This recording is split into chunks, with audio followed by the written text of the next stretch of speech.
9 months ago, my mum was diagnosed with pancreatic cancer.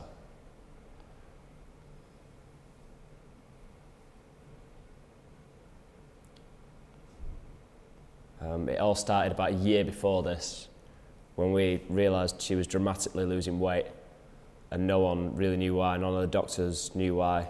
They put her on a lot of medication that didn't really help her. It just sort of made things worse. And then one day she was out for a friend's birthday, and she come home and a skin, and her eyes had turned yellow, and we rushed her into A&E.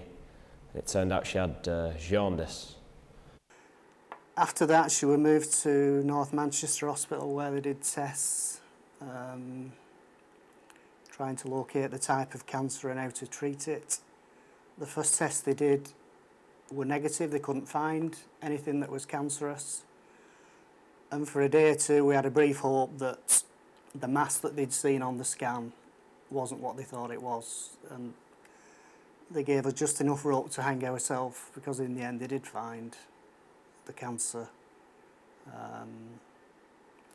And we've had to proceed from there, whereby for the last 6 months she's been getting treated at Christie's on chemotherapy, which has absolutely wiped her out. The tiredness has been beyond belief. The difference for me and my dad and Ben was that they didn't see it coming, and because I'm a nurse, I think I had more idea of what was coming. I think my dad and Ben thought it was some illness that was just going to be, once it was diagnosed, that it would be able to be fixed. I don't think my dad and Ben thought that my mum had cancer, and I think that me and my mum both knew that that was probably the case. They didn't find any cancer, and therefore they started to assume that it might be chronic pancreatitis, which, although isn't life-threatening, it's still a debilitating illness that has a lot of similar symptoms to pancreatic cancer. And at this point, I felt, I don't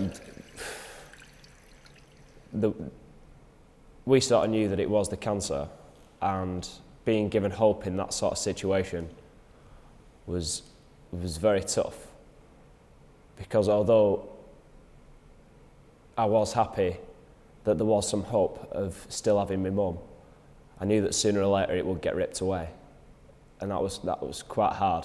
That was probably the hardest thing about it. I wouldn't wish anyone to be told the mum's dying of cancer without having to go through it twice, and that's what I felt like I've had to go through now. Ben and I had to go to Preston. He had an appointment at Preston Hospital, and Stephanie, our daughter, and Sandra got the results of the scan in Rochdale, and they rang us in Preston telling us there was bad news and that we had to come back to Rochdale, including Ben, who was supposed to stay in Preston at uni. And they insisted Ben came back, so we knew it wasn't good news. On our return to Rochdale, we were sat down with a sister in her office. Stephanie already had the news, but her, Ben and I were sat together. Sandra was in a ward, and she explained rather bluntly that Sandra was discovered to have had pancreatic cancer. And because of the location of the pancreas, they can't operate on it because it covers too many blood vessels, and any operation she'd probably die on the table. So from that, it was a terminal condition. So I anticipated it being cancer. I think the only thing that I didn't anticipate was that it would be inoperable and terminal. I didn't really see that coming.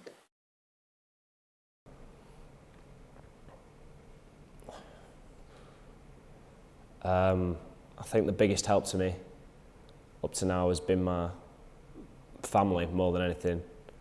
My sister and my dad, obviously having been through the same thing that I'm going through at the minute, it makes it easier to talk to them because they understand exactly how I feel. I mean, I love my friends, and I know that my friends are always going to be there for me if I need them, but it doesn't really help when they don't really know what you're going through. Because I can honestly say I've never felt anything like this. It's constantly there. And whenever you're alone and you've got nothing else to think about, it just niggles at the back of your mind. And I would say it could drive you to madness. Stephanie's 33, she has a young family of her own, she has her own focus. She's obviously devastated about her mother. But she's got to a time in her life where she'll be able to deal with it. Ben's a bit more of a worry. He's 21. We can see it's created some anger in him, which I've tried to talk to him and tell him there's no... Anger in itself, it serves no useful purpose. It's a negative thing. You can't get anything good from it. It just takes you into a downward spiral, but when you're 21, I guess you don't think about things in those terms. But we worry for him most because he spends a lot of time out of the family circle now at university. I'm sure that fills his time to a large degree, but it'll come back to haunt him most days, I'm sure, about his mum. But from my perspective, I've had 40 years with this woman, and all right, that's going to be taken away from me, but the 40 years I wouldn't have swapped to do it any other way. Well, it's just, I mean, the difference between now and then is that there was a period initially after her being diagnosed of just hysteria, where I felt quite hysterical, where I wasn't just the shock of it all, and that I wasn't able to go to work, especially working as a nurse. I found that quite difficult. And not being able to show that upset to my mum and dad because they were already so upset that I felt that I had to be the strong one. At the start, when she first diagnosed, I was very depressed. Just couldn't find anything to make me happy. And even when I was around my mum, I had to fake a smile, just because I knew it'd make her stronger. And you know what, it's not about me, is it? Whatever I'm going through, she's going through a million times worse. So, around my mum, I try my best to be strong, I do. But sometimes it gets the better of you. More recently, I've been feeling angry, just asking that same old ridiculous question of why it had to happen to my mum. And I suppose inevitably it's going to happen to someone's mum. But what's there to be angry at? And I just feel desperately sad for everybody. I feel sad for my mum because I think she's too young for this. And I feel sad for my dad because I just think he'll be devastated. I feel sad for Ben because I just think, you know, at least my mum's seen what what has become of my life, if you like. She's seen Jonathan and she's seen my husband, but that will probably not be the case for Ben. She's seen me graduate, so I feel bad for Ben for that. I'm sure he'll cope with it in the end, as we will all have to. Basically because we don't have a choice, we have to deal with what's in front of us, and we'll do it as best we can for as long as we can. Probably the worst part, when my mum's not there anymore. And I've just realised that I'm going to be 21, 22 without a mum. There's nothing more scary than that, because I know how much of a big part in my life my mum is at the minute. My mum's seen me through so much over the past 21 years, it's ridiculous. And she's always been there for me,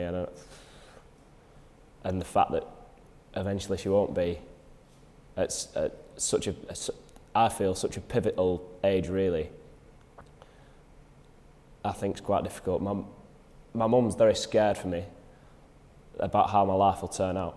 And I know it'll turn out fine, I know I'll be all right. I've always got my sister and my dad, but without my mum there to see it, without my mum to see me get married, have kids, sort of grow up to be the person that she wanted me to grow up, and her not to see that, I think, is pretty damaging. I mean, it's a bit different for my sister. My sister's already married and already got a child.